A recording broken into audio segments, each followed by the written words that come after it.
Campina Grande, sexta-feira, 3 de abril. Durante esses dias, muitas pessoas, religiosamente falando, estão celebrando a Páscoa, sem ter o menor conhecimento do sentido, do significado, o que significa, biblicamente falando, a Páscoa. Primeiro, era uma celebração restrita ao povo judeu, pela ocasião em que Moisés levou o povo a sair do Egito. O Êxodo foi que levou o povo, orientado por Deus, a celebrar a Páscoa. Os ingredientes: não havia chocolate, ovo de chocolate, coelhinho da Páscoa, não havia nada disso. Celebrava-se comendo ervas amargas, eles sacrificavam um cordeiro e eles também se alimentavam deste cordeiro que era sacrificado para lembrar o Cordeiro de Deus que tira o pecado do mundo. Eles comiam também, além de ervas amargas para lembrar o sofrimento, pão da Páscoa, pão sem fermento. Então não tem nada a ver com ovo de chocolate, coelhinho de Páscoa, nada disso.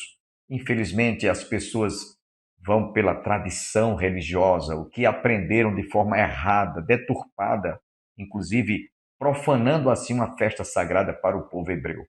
Portanto, nesse dia em que nós estamos celebrando a Semana da Páscoa, corrija-se, não continue fazendo as coisas erradas, mesmo que você julgue que, mas a religião nos ensinou assim, nós aprendemos assim.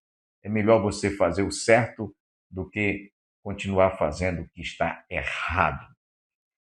Dentro de instantes estaremos ouvindo a missionária Janeide. Você também ouvirá ainda uma das felicitações dos nossos irmãos, amigos, pastores, missionários que estão desejando felicitações pela passagem do 35º aniversário do programa Opção para a Vida, que será realizado no dia...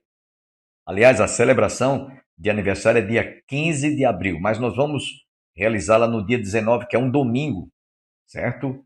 Então você está convidado a participar conosco dessa festa de aniversário. São passados 35 anos ininterruptos do programa Opção para a Vida. É motivo da gente festejar e celebrar esta festa. Você ouvirá também ainda o cantor e pastor Luiz de Carvalho interpretando a música que fala sobre o Calvário. Consumado. Foi as últimas palavras de Jesus. Pai, tudo está consumado. Em tuas mãos entrego o meu espírito. E foi por amor a mim e a você que Jesus, o Cordeiro de Deus, o Cordeiro Pascal, foi imolado. Fica agora com a nossa irmã missionária Janeide.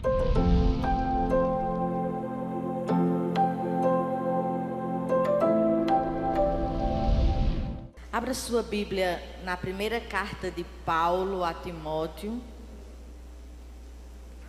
capítulo 3. Nós vamos ler 3 versos e peço que você continue com sua Bíblia aberta depois da leitura. 1 Timóteo 3, versos 14 e 16. 1 Timóteo 3, versos 14 e 16. Posso ler? Diz assim a palavra do Senhor: Escrevo-te estas coisas, esperando e ver-te em breve, para que, se eu tardar, fique cientes de como se deve proceder na casa de Deus, que é a igreja do Deus vivo, coluna e baluarte da verdade. Evidentemente, grande é o mistério da piedade. Aquele que foi manifestado na carne, foi justificado em espírito, contemplado por anjos, pregado entre os gentios, crido no mundo, recebido na glória. Amém? Hoje é culto de missões. Vamos pensar um pouco hoje o que é essa igreja, a igreja do Deus vivo. Nós estamos diante de uma carta pastoral. O autor dessa carta é o apóstolo Paulo. E a carta já nos diz que é a Timóteo, primeira epístola de Paulo a Timóteo. Então, ela já nos diz que essa carta ela é direcionada a Timóteo, que era considerado por Paulo como um filho na fé. Timóteo, ele era pastor da igreja de Éfeso, que era ali a capital da Ásia Menor. Como era Éfeso? É importante a gente saber como era essa cidade. Éfeso era uma cidade marcada pela idolatria. A cidade de Éfeso tinha um templo muito grande, que era dedicada à deusa Diana. Esse templo, ele era considerado uma das 7 maravilhas do mundo antigo. E Paulo escreve a primeira carta a Timóteo por volta de 63 depois de Cristo, provavelmente no intervalo da sua primeira e segunda prisão. O tema básico da carta é a organização da igreja. No capítulo 1, Paulo orienta Timóteo sobre a importância do ensino correto doutrinário. Verso 3, ele vai dizer assim: quando eu estava de viagem rumo da Macedônia, te roguei permanecesses ainda em Éfeso para admoestares pessoas, a fim de que não ensine outra doutrina.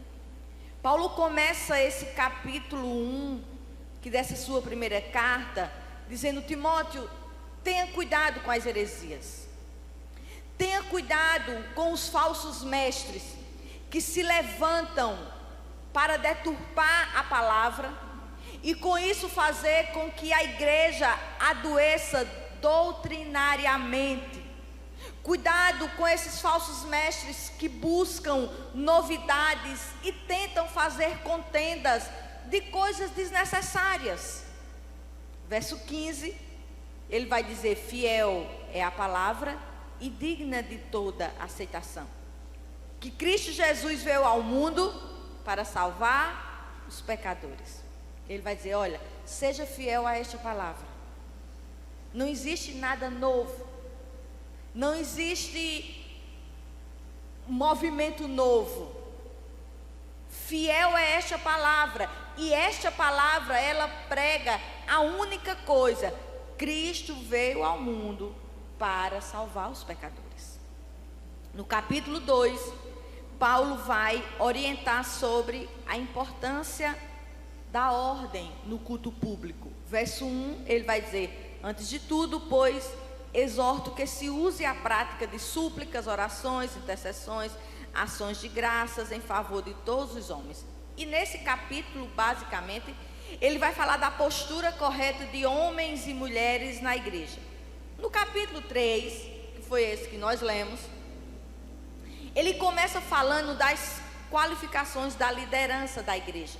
Do verso 1 ao 13, Paulo vai dizer como é que alguém que almeja o ministério, como ele deve ser, quais as características de alguém que deseja ser um líder. E ele vai dizer: olha, tem que ser marido de uma só esposa, tem que ser temperante, tem que governar bem a sua casa, não pode ser neófito, ou seja, não pode ser novo na fé. Versos 14 ao 16, que é esse que nós lemos, e é esse que nós vamos trabalhar hoje à noite, o apóstolo Paulo vai dar uma definição de o que é igreja e o que é Cristo. Não existe igreja sem Cristo, e não existe Cristo sem igreja. Então eu acho que esse assunto hoje é bastante oportuno para esse culto. Nós precisamos entender, irmãos, algumas coisas. O que é igreja? Infelizmente, se nós perguntarmos aos nossos membros das nossas igrejas o que é igreja, talvez ele não saiba responder. Essa pessoa talvez esteja anos na igreja, mas ela não sabe dar uma definição bíblica do que é ser igreja. Será que nós temos o entendimento correto? Será que igreja é um lugar só de bons relacionamentos? Se eu pensar assim, quando eu tiver algum problema com outra pessoa, ela não me serve mais. Porque às vezes as pessoas têm passado para nós que igreja é local só de bom relacionamento. É tanto que dizem assim: mulher, tu tá solteira, vai para a igreja que Deus vai te dar um casamento. E a pessoa vem para a igreja com essa ideia. Existe até aí igreja que faz a escola do amor. Igreja também não é um lugar onde você vem buscar soluções para seus problemas. Porque se você pensar assim, quando os problemas persistirem, ela não é tão eficiente assim. Então esse discurso, irmão, está desempregado, venha para a igreja. Irmão, isso é mentira. Irmão, está doente, venha para a igreja. Eu não estou dizendo que Deus não faz. Eu estou dizendo que a Bíblia não promete isso. Que se você vier para a igreja, você não vai ter problema com família, você não vai ter doença, você não vai ficar desempregado. Não é essa. Eu conheço uma pessoa que ela hoje é crente em casa. E está crescendo, né? E eu perguntei a ela: por que você não congrega? E ela disse: eu não congrego porque a primeira igreja que eu frequentei teve uma queda moral do pastor. E eu fui para outra. Quando eu cheguei lá, com pouco tempo, houve uma divisão. Depois disso, eu, minha mãe e minhas irmãs somos membros online. Porque essa pessoa não entendeu o que é ser igreja. Augustus Nicodemos, ele disse assim: você sozinho não é igreja, mas como parte de um ajuntamento que professam a mesma fé no mesmo Salvador. Templo não é igreja, mas é necessário você se reunir em um templo para ouvir a palavra, ser orientado, ser pastoreado, ser disciplinado, participar dos sacramentos e usar seus dons para edificar o corpo de Cristo. Pastor Heber Campos disse: ser cristão e não amar a igreja de Cristo é o mesmo que dizer a um amigo: eu lhe amo, mas não gosto da sua esposa. E hoje nós temos muita confusão entre esse termo igreja e denominação. Infelizmente hoje nós vivemos dois extremos, não é isso, irmãos? Os desigrejados, que dizem: eu posso viver a minha fé na minha casa, eu creio em Cristo, eu não preciso congregar. Mas nós temos também o outro extremo, que são os denominacionalistas. Eu sou de tal igreja, né? Bate no peito. Às vezes a vida toda torta, não dá testemunho. E ele acha que o fato dele frequentar aquela igreja é um passaporte para ele ir para o céu. E ele defende a igreja, a placa.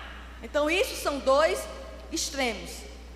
Vamos entender, antes de entrarmos no texto, que nós somos da igreja universal, não aquela.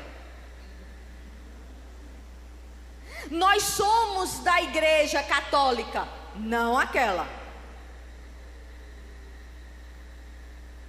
Olha a definição de Calvino de o que é igreja universal. Ele vai dizer: é a multidão congregadas de todas as nações, vivendo uma verdade divina pela doutrina bíblica. Ou seja, irmãos, onde quer que vemos a palavra de Deus ser fielmente pregada, nós podemos dizer que está presente ali uma igreja de Deus. Significa dizer que nem toda igreja que tem o nome de igreja é igreja de Deus, porque nem toda igreja prega fielmente a palavra. Igreja local, a definição: igreja universal é o ajuntamento de todos os santos, e aonde estiver um local onde prega a verdadeira palavra ali é a igreja universal. Igreja local estão em cidades e vilas com nomes diferentes, mas unidas pelas doutrinas primárias. Quais? Divindade, humanidade de Cristo, trindade, justificação, expiação, salvação pela graça. Então, nós em Campina Grande temos várias igrejas locais, com nomes diferentes, sim. Uma pode cortar cabelo, outra não pode, mas no que cerne a primazia do evangelho, nós somos igrejas. Uma usa calça, a outra não. Mas nas doutrinas básicas nós somos igreja, porque nós acreditamos que Cristo é homem e é Deus, nós acreditamos na justificação, nós acreditamos na expiação, nós acreditamos no sacrifício de Cristo na cruz do Calvário. Por isso que nós somos uma igreja local, embora com nomes diferentes. Eu acho que você já ouviu algum católico dizer assim: vocês são tão desunidos que tem meio mundo de nome de igreja. E às vezes a gente não sabe como responder. Lutero, ele vai dizer assim: igreja é o ajuntamento dos crentes, uma comunhão de santos regenerados, que por meio da fé receberam o perdão de pecados e foram feitos filhos e filhas de Deus. Calvino vai dizer: Deus quer que seus filhos, através da igreja, sejam nutridos até que amadureçam e cheguem à meta da fé. Então não existe crente sem igreja. E nós vamos ver aqui nesse verso 14, quando ele diz: escrevo-te estas coisas, esperando e ver-te em breve, para que, se eu tardar, fique cientes de como se deve proceder na casa de Deus. Paulo tinha deixado Timóteo em Éfeso para resolver algumas questões, e vendo que talvez demorasse na Macedônia, ele tem a seguinte posição: eu vou escrever a Timóteo e vou dizer a ele que, se eu demorar, eu vou dar orientações de como se deve proceder na casa de Deus. Esse proceder, quando nós vamos para o original, Paulo está dizendo: eu vou dizer a Timóteo de como os crentes devem agir, de como os crentes devem se comportar, de como os crentes devem andar na casa de Deus. Esse casa de Deus é o sentido de igreja local. Alguns comentaristas vão dizer que essa casa de Deus se refere à igreja mística, à igreja universal. Mas quando você lê, a maioria dos comentaristas concordam que Paulo aqui estava se referindo às igrejas locais, em particular Éfeso. Até porque casa de Deus aqui não tinha sentido, não é prédio. Porque nesse contexto aqui em que Paulo escreve essa carta, não tinha um local próprio. Até porque o cristianismo era uma religião proibida. E os irmãos se reuniam em casas, em praças, onde tinham oportunidades. Nesse contexto aqui, templo era só para os pagãos. Então, a igreja local aqui, ela é chamada de Deus. Sabe por quê, irmãos? Porque Deus habita no meio do seu povo. No Velho Testamento, Deus mandou fazer um santuário para ele habitar. Êxodo 25:8, ele vai dizer: e me farão um santuário para que eu possa habitar no meio deles. O templo foi construído e Deus habitou no templo. No Velho Testamento, Deus só estava no templo. Era por isso que Daniel, mesmo na Babilônia, quando ele queria orar, ele se virava para Jerusalém com aquela ideia de que eu estou longe, mas Deus está em Jerusalém. A visão aqui do Velho Testamento é que Deus só estava no templo. Hoje nós temos a visão neotestamentária. João 1,14 vai dizer: e o verbo se fez carne e habitou entre nós, cheio de graça e de verdade, e vimos a sua glória, glória como do unigênito do Pai. Hoje Deus habita na igreja, nós somos a habitação de Deus.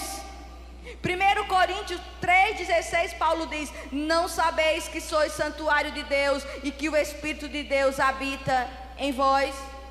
Aí Augusto Nicodemos vai dizer: qualquer lugar onde existe crentes fiéis às Escrituras, obedecendo sua palavra, ali existe a casa de Deus. Portanto, eu não posso ser igreja sozinha, eu não posso ser igreja em casa, eu não posso ser igreja isolada, eu tenho que congregar, eu tenho que ter pastor, eu tenho que ter liderança. Quando eu errar, eu tenho que ser disciplinada. E nem adianta mudar de igreja, e nem adianta ficar com raiva, porque se você é disciplinada, é sinal de que você faz parte de um corpo, é sinal de que você tem um pai, e é sinal de que Deus lhe ama. Portanto, quando ele diz aqui, a casa de Deus, essa casa de Deus tem dois sentidos: é a morada de Deus e é a família de Deus. Irmãos, como é bom fazer parte de igreja. Eu não sei se você sente isso. A gente tem problema, todo mundo ora por nós. A minha mãe dizia assim: família assa, mas não come. Pronto, é a igreja. Assa, mas não come.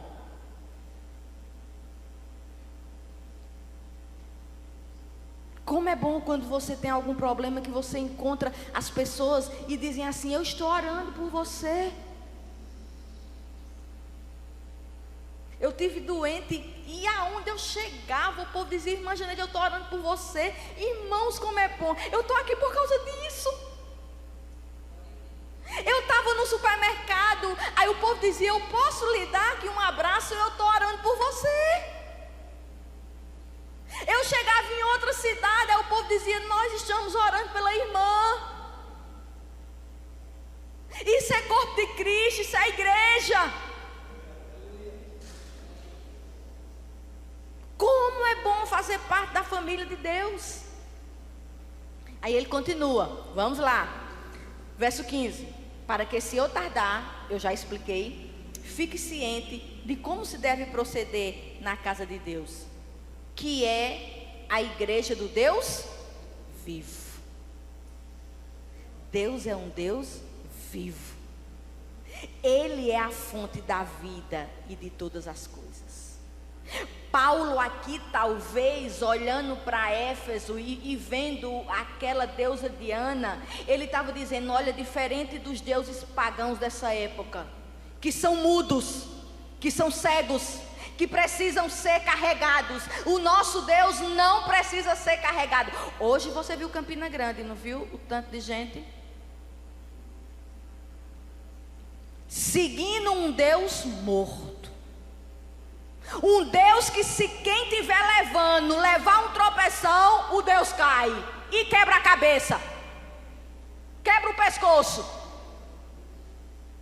Paulo está dizendo: não, esse Deus da igreja que eu estou falando aqui é um Deus vivo. Ele tem boca e ele fala, ele tem ouvido e ele ouve, ele tem mão e sua mão não está encolhida, ele está assentado no trono porque ele é o Criador de todas as coisas, ele comanda todas as coisas, o vento, o mar, tudo obedece à sua ordem, porque ele é um Deus vivo.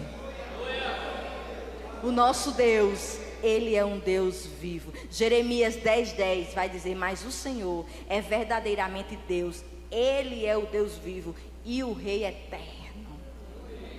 O nosso Deus é um Deus vivo.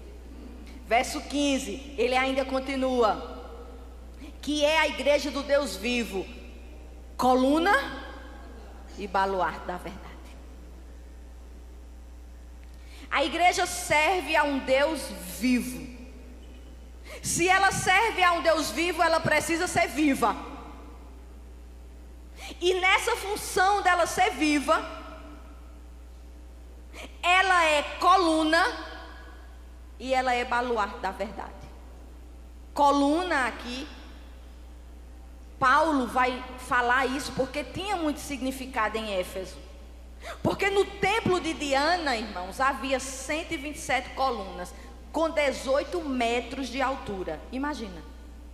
Todas feitas de mármore, com pedras preciosas e cobertas de ouro. Esse coluna aqui que Paulo está falando, Paulo está dizendo que a igreja, ela é coluna em dois sentidos. Primeiro, ela sustenta. E segundo, ela quando ela está erguida, ela fica levantada alta para que todas vejam.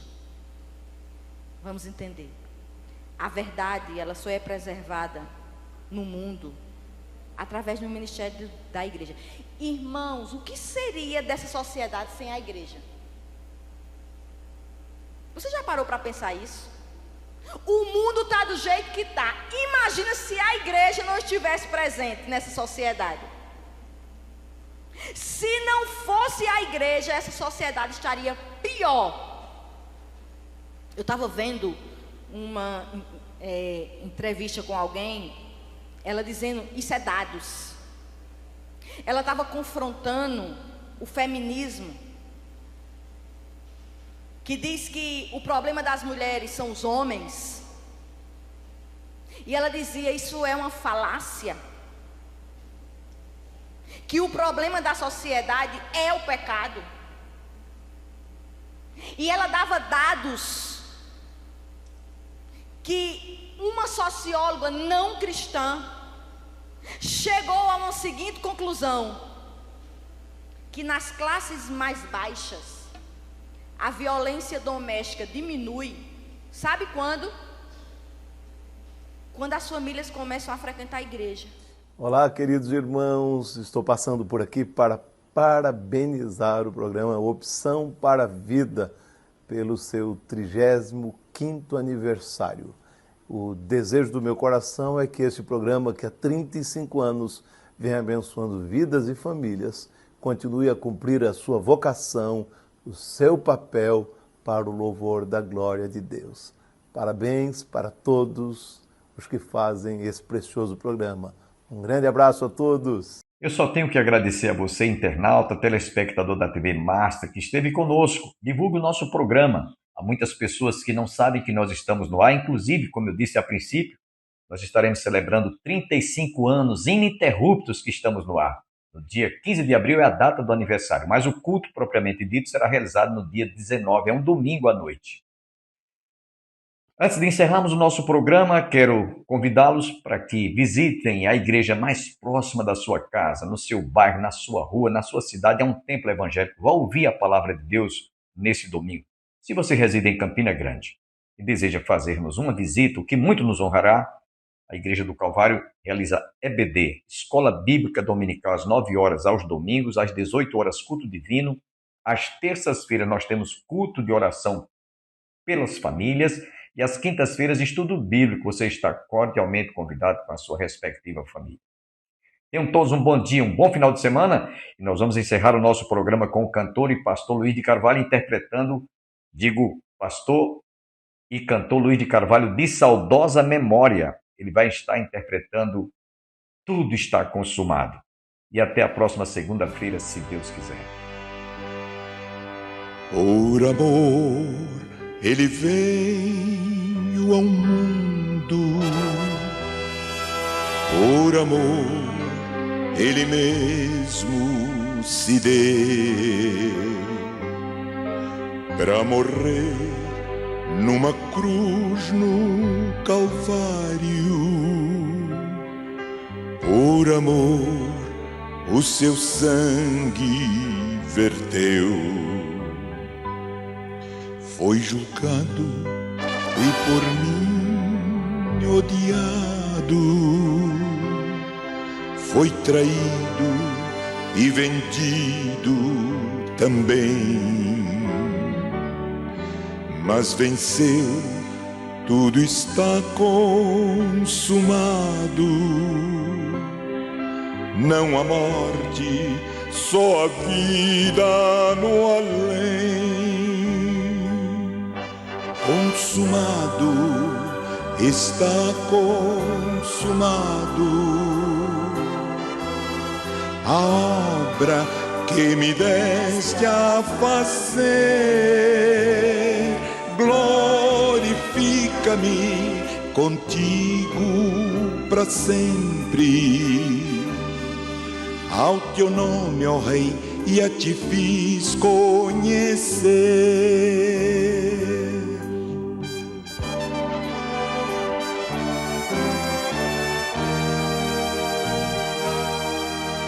Assim como fizeram ao meu mestre,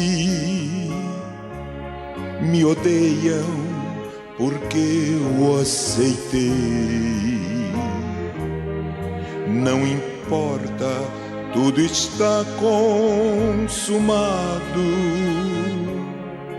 Não há morte, só a vida no além.